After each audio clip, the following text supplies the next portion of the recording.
Can you commit to regular consultation with civil society to provide a feedback loop to ensure a platform for meaningful dialogue and consultation for an effective United Nations system?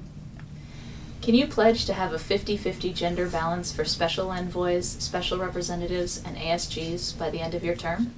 What concrete proposals do you have to build trust for the United Nations around the world in local communities? Civil society played a critical role in the design of the 2030 Agenda for Sustainable Development. How can the UN ensure that this unprecedented engagement continues during follow-up and review at the high-level political forum?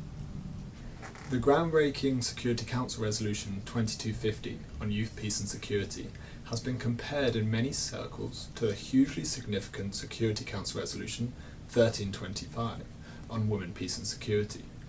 Will a UN Youth be created to build on the strong work by the Office of the Youth Envoy? There are approximately 1.8 billion young people between the ages of 10 and 24, the largest youth population ever. How can you more actively engage youth in international affairs? The UN Youth Delegate Program mainly involves people from the Global North.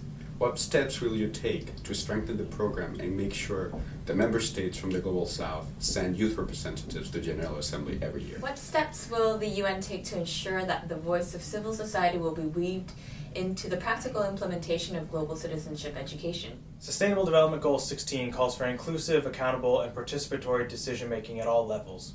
What changes will be required within the UN system in order to realize this goal at the global level? Ban Ki-moon launched the Global Education First initiative in 2012, calling for access to education for all, improving the quality of learning, and fostering global citizenship.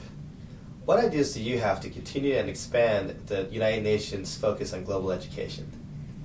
Many people in the U.S. aren't aware of the level of impact the UN has around the world. As Secretary General, how will you address this issue by educating people outside of the UN sphere? Will you reform the dress code at UN headquarters in New York City to allow the use of shorts? As Secretary General, will you appoint a special representative to promote the global practice of yoga? Is Joe Flacco an elite quarterback? How would you prepare for a zombie apocalypse?